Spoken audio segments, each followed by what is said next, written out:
ये जो वीडियो है वो सभी स्टूडेंट के लिए, चाहे आप सेमेस्टर 2 में आपका मेजर पेपर पॉलिटिकल साइंस हो, चाहे आपका आईआरसी पेपर पॉलिटिकल साइंस हो, चाहे आप किसी भी सेमेस्टर के किसी भी ईयर में हो, ठीक है।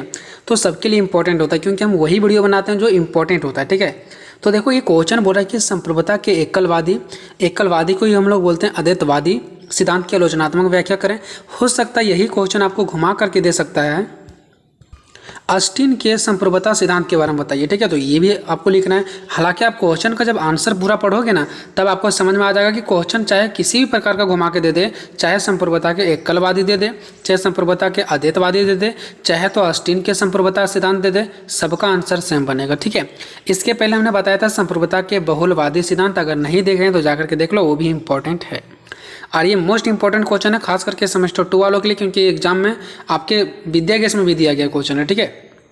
देखो, संप्रभुता के एकलवादी तो फिर अद्वैतवादी सिद्धांत के आलोचनात्मक व्याख्या करेंगे। आलोचनात्मक मीन्स होता है उल्टा, यानी इनका जो लोग बुराई किया। आलोचनात्मक मीन्स क्या होता है? बुराई करना। तो जो एकलवादी का बुराई किया गया ना, उनके बारे में हम लोग देखेंगे, ठीक है। तो पहले ऐसे नहीं कि डायरेक्ट क्वेश्चन में दे दिया कि इसका बुराई के बारे में बताओ, यानी कि आलोचनात्मक, तो सीधे आलोचनात्मक में चल जाएंगे, ऐसा नहीं।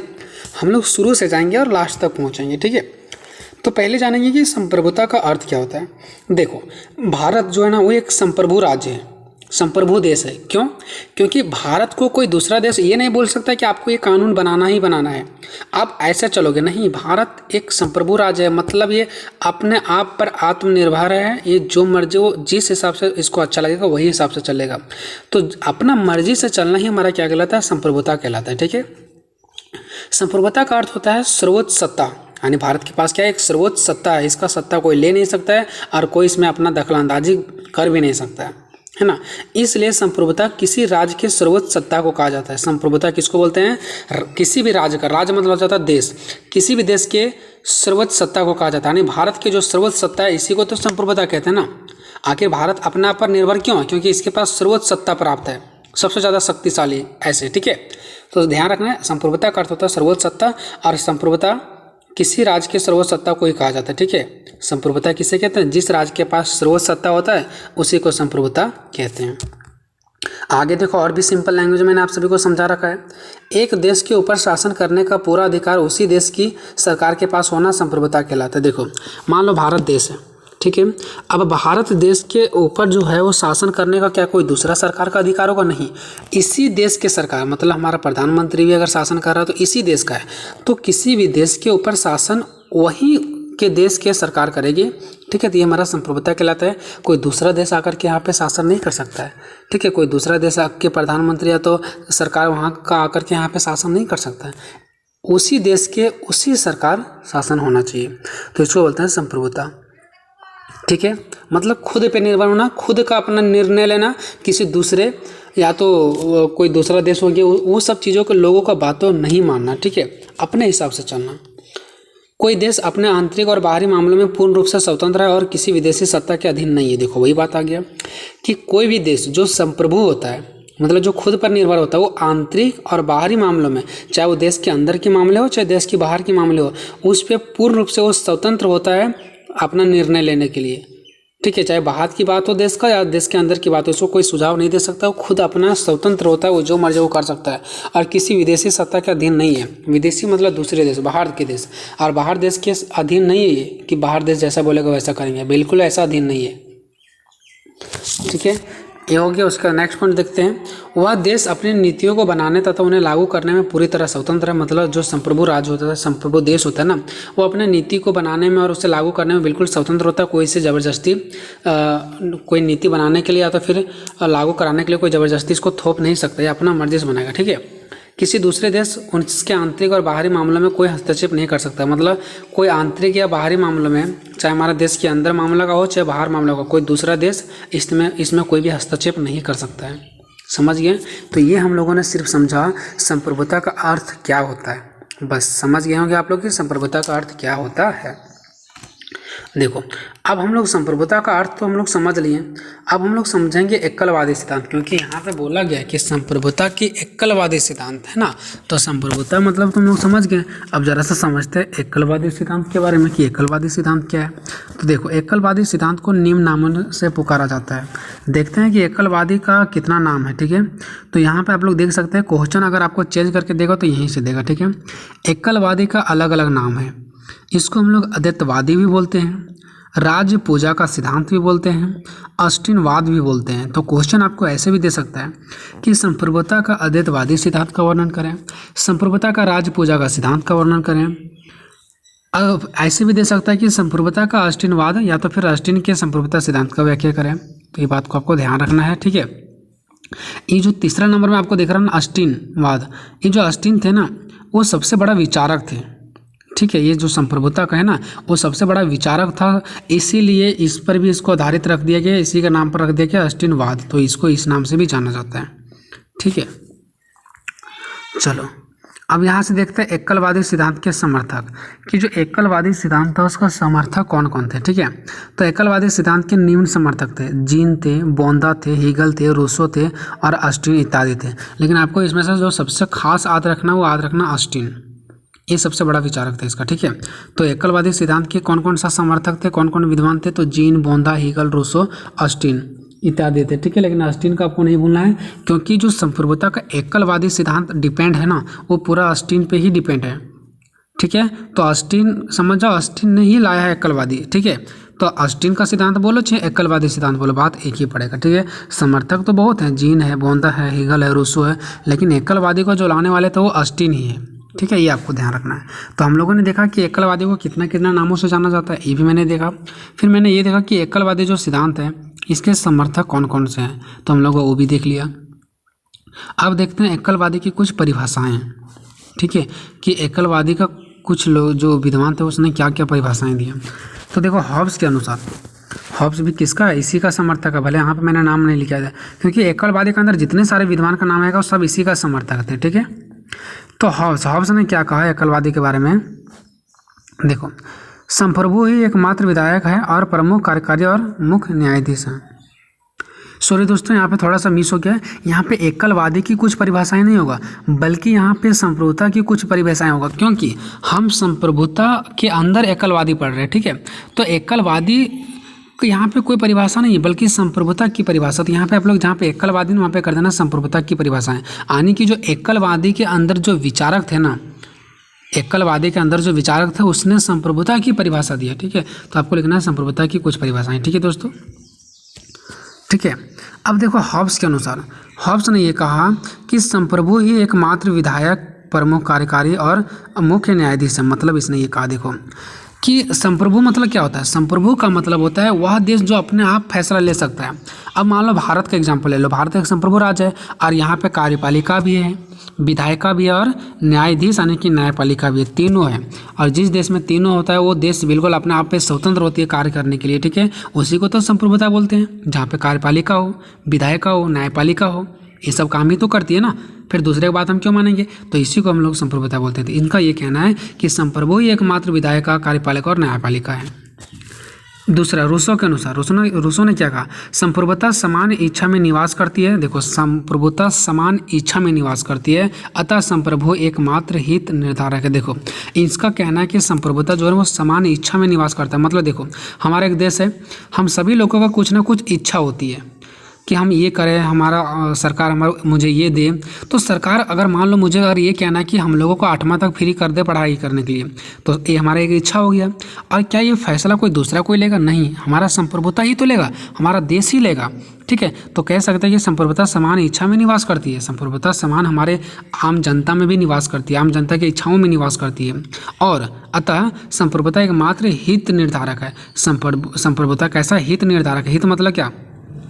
अगर 1 से 8 तक वो फ्री कर देता पढ़ने के लिए, तो हम सभी बच्चों के लिए क्या होगा, हमारे सभी बच्चों के हित के लिए कार्य होगा कि नहीं होगा? ठीक है। तो सभी बच्चों के लिए हित के लिए कार्य हुआ है। तो हम कह सकते हैं कि जो संप्रभुता वो हमारे इच्छा में निवास करती है और ये हमारा क्या करते हैं, संप्रभुता एकमात्र हित निर्धारक है, मतलब हमारे हित के लिए भी निर्धारित करती है। ठीक है। तो बात एक ही पड़ा कि हमारे इच्छा के लिए भी निवास करती है और हमारे हित निर्धारक भी है। ठीक है। हित कैसे हो गया, वो हमारे ही हित के लिए ना फ्री कर दिया अगर 1 से 8 तक किया तो ये हमारे इच्छा को भी और हमारे ही हित के लिए किया। तो ये कहना था किसको, रूसो को। एक और देख लेते हैं, एक और यहाँ पे विचारक था। ठीक है। आप 2 भी लिख सकते हैं, कोई दिक्कत नहीं यहाँ पे, जो तीनों में से आपको अच्छा लगता है। अब तीसरा देखता है ऑस्टिन के अनुसार। ऑस्टिन ने क्या कहा, ये भी उसी का विचारक था। ठीक है। कोई निश्चित उच्च सत्ताधिकारी अपने निम्न सत्ताधिकारी को जो आदेश देता है वही कानून, अर्थात संप्रभुता के आदेश ही कानून है। मतलब इसने संप्रभुता की परिभाषा देते हुए इसने कानून का भी बारे में बता दिया कि कोई निश्चित उच्च सत्ताधिकारी, मतलब एक उच्च देश जिसके पास ज़्यादा शक्तिशाली है। ठीक है।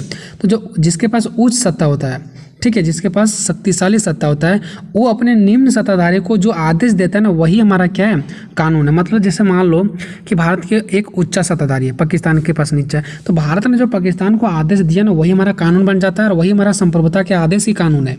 ठीक है। ये इसने बोला कि जो संप्रभुता के अकॉर्डिंग जो आदेश दिया जाता है ना वही हमारा कानून कहलाता है। इसने कानून का भी डिफिनेशन यहाँ पे दे दिया। अब देखते हैं एकलवादी सिद्धांत बोलो चाहे ऑस्टिन की बोलो, बात एक ही पड़ता है, मैं बार बार बोल रहा हूँ। ठीक है। तो एकलवादी सिद्धांत या ऑस्टिन की विशेषता क्या है, तो देखते हैं कि एकलवादी सिद्धांत की निम्नलिखित विशेषताएं क्या क्या है। तो पहला क्या है, राज्य संप्रभुता का एकमात्र धारक है। यानी कि इनका ये कहना है कि जो राज्य संप्रभुता ऐसा है जो एकमात्र धारक है, इसके अलावा दूसरा कुछ है ही नहीं।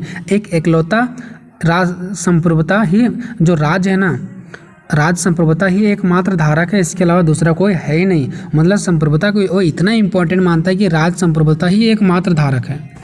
ठीक है। और दूसरा इसके जगह में कुछ हो ही नहीं सकता। ठीक है। दूसरा, संप्रभु अन्य किसी भी सत्ता के अधीन नहीं है बल्कि दूसरे सत्ता इसके अधीन है। इनका ये कहना है कि जो संप्रभु होता है ना वो अन्य किसी भी सत्ता के अधीन नहीं है। भारत एक संप्रभु राज्य है, क्या ये किसी का अधीन है? नहीं, बल्कि भारत के अंदर ही कोई दूसरा सत्ता क्या हो सकता है, अधीन हो सकता है, लेकिन भारत किसी का अधीन नहीं है। तो जो भी संप्रभु होता है ना वो किसी के अधीन नहीं होता बल्कि इन्हीं के अधीन कोई और हो जाता है। तीसरा, इसकी विशेषता क्या है, संप्रभु पर कोई कानून नियंत्रण या अंकुश नहीं है। मतलब संप्रभुता पर कोई कानून का नियंत्रण या अंकुश नहीं लगा सकता है। ठीक है। यानी हम पर कोई कानून का नियंत्रण कर सकता है क्या? कोई दूसरा देश हम पे कानून का नियंत्रण कर सकता है? कोई हमें अंकुश लगा सकता है क्या? बिल्कुल नहीं लगा सकता है। तो जो अंकुश हम पर नहीं लगा सकता उसको बोलते हैं निरंकुश। ठीक है। यानी कि हमारा जो देश है वो हमारा क्या है, निरंकुश, हम पर कोई भी अंकुश नहीं लगा सकता है। चौथा, संप्रभु के आदेश ही कानून है।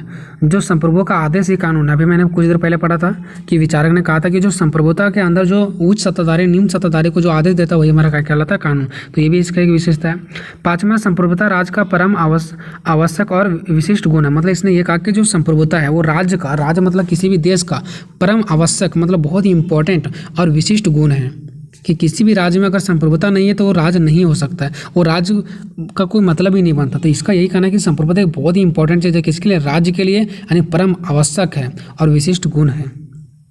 छठा, संप्रभुता का बंटवारा नहीं किया जा सकता। देखो इसने ये कहा कि संप्रभुता का बंटवारा नहीं किया जा सकता। बिल्कुल, भारत में देखो संप्रभुता है, क्या इसको बंटवारा किया जा सकता है कि इतना इस राज्य को दिया जाएगा, इतना इस राज्य को दिया जाएगा? बोले इतना शक्ति इस राज्य को, इतना शक्ति इस राज्य को, और इस प्रकार से देश चलेगा? ऐसा नहीं। देश का बिल्कुल एक केंद्र सरकार के हाथों में होता है, वही एक चलाती है। ठीक है। उसके बाद नेक्स्ट क्या है, 7 नंबर, लाइबर कहते हैं। देखो एक लाइबर एक व्यक्ति था, यानी कि एक विद्वान था। इसने क्या कहा था, इसने कहा था संप्रभुता राज्य से उसी प्रकार अलग नहीं हो सकता जिस प्रकार शरीर से प्राण अलग नहीं हो सकता। देखो इसने राज्य और संप्रभुता के बीच इतना गहरा संबंध बता दिया। इसने कहा कि जिस प्रकार से हमारे शरीर से प्राण अलग नहीं हो सकता, इसी प्रकार से संप्रभुता राज्य से अलग नहीं हो सकता। अब देखते हैं ऑस्टिन के संप्रभुता सिद्धांत की आलोचना। यानी कि जो ऑस्टिन की जो संप्रभुता सिद्धांत यानी कि जो एकलवादी सिद्धांत था, इसका आलोचना किस प्रकार से किया गया, इसका बुराई किस प्रकार से किया गया। ठीक है। और यही चीज़ें मुझे क्वेश्चन में लिखने बोल रहा था, लेकिन क्या आप डायरेक्टली यहीं पर चढ़ोगे? नहीं, आपको शुरू से बताना है। तो ऑस्टिन के संप्रभुता सिद्धांत की आलोचना निम्नलिखित आधारों पर की जा सकती है। पहला, संप्रभुता सदैव निश्चित नहीं होती है। बुराई करने वाले लोगों का क्या कहना है पता है कि संप्रभुता सदैव निश्चित नहीं होती है। दूसरा, बुराई करने वाले लोगों का दूसरा बात ये कहना है कि संप्रभुता एक आदेश ही कानून नहीं है, क्योंकि क्या बोला गया था कि संप्रभुता के आदेश ही कानून है, ऐसा बोला गया था ना इसके पहले कोई विचारक। लेकिन जो इसका बुराई करने वाले लोग हैं उनका ये कहना है कि संप्रभुता का आदेश ही कानून नहीं है। तीसरा, शक्ति को अत्यधिक महत्व। देखो यहाँ पे बुराई करने वाले लोगों का ये कहना है कि इसमें शक्ति को अत्यधिक महत्व दिया गया, जो कि गलत है। चौथा, आधुनिक लोकतांत्रिक राज्यों पर लागू नहीं होता। यानी बुराई करने वाले लोगों का कहना यह है कि जो एकलवादी सिद्धांत में विचार दिया गया वो आधुनिक यानी कि अभी के समय में लोकतांत्रिक राज्यों पर यानी लोकतांत्रिक देशों पर लागू नहीं हो सकता। पाँचवा, संप्रभुता का बंटवारा नहीं होता है, गलत है। यानी इसके पहले बोला गया था ना इसकी विशेषता में कि संप्रभुता का बंटवारा नहीं हो सकता है, लेकिन बुराई करने वाले लोगों का कहना है कि संप्रभुता का बंटवारा हो सकता है और संप्रभुता का बंटवारा नहीं होगा, ऐसा कहना बिल्कुल गलत है। छठा, संप्रभुता असीमित नहीं है। देखो, जो एकलवादी सिद्धांत वाले का कहना है कि संप्रभुता असीमित है, ठीक है, ये कहीं भी मतलब रुका हुआ नहीं, ये असीमित है, ठीक है। लेकिन बुराई करने वाले लोगों का कहना है कि जो संप्रभुता है वो असीमित नहीं है, ठीक है। सातवां, बुराई करने वाले लोगों का कहना है कि जो संप्रभुता निरंकुश नहीं है। इसके पहले हम लोग पढ़े थे ना, इस पर कोई अंकुश नहीं लगा सकता है, ये निरंकुश है। लेकिन बुराई करने वाले लोगों का कहना है कि संप्रभुता निरंकुश नहीं है, ठीक है। आठवां, बहुलवादियों द्वारा आलोचना। और इसमें क्या किया जाता है, बहुलवादियों द्वारा आलोचना किया जाता है, क्योंकि जो भी हम लोग पढ़ रहे वो एकलवादी है और एकलवादी में बहुलवादियों ने क्या आलोचना की और बहुलवादियों में एकलवादियों ने आलोचना की, ये दो आपस में हमेशा आलोचना किए हैं, ठीक है। तो उसके बाद हम लोग देखते हैं लास्ट निष्कर्ष, ठीक है, कि इस प्रकार ऑस्टिन के संप्रभुता सिद्धांत की अनेक पहलुओं के आधार पर आलोचना की गई। मतलब अनेक तरीक़ा से आलोचना बुराई किया गया, अलग अलग प्रकार से, जहाँ पे जिसको जो मौका लगा बुराई कर दिया। इसमें कोई संदेह नहीं है कि सत्य है, हाँ, इसमें भी कोई संदेह नहीं कि सत्य है, बल्कि इसमें बहुत सी त्रुटियां दिखाई देती, मतलब बहुत सारे गलतियां दिखाई दे रहा है, तभी तो दूसरा कोई इसमें गलती ठहरा रहा है, नहीं तो गलती तो कोई नहीं ठहरा सकता है, मतलब इसमें कहीं ना कहीं गलती था। फिर भी परंतु सैद्धांतिक व कानून दृष्टि से ऑस्टिन की सिद्धांत में त्रुटि नहीं है। अगर हम सैद्धांतिक और कानून की दृष्टि से अगर देखें तो इसमें कोई भी त्रुटि नहीं है और इस रूप में संप्रभुता का कोई दूसरा सिद्धांत इससे अधिक आदर्श नहीं हो सकता है।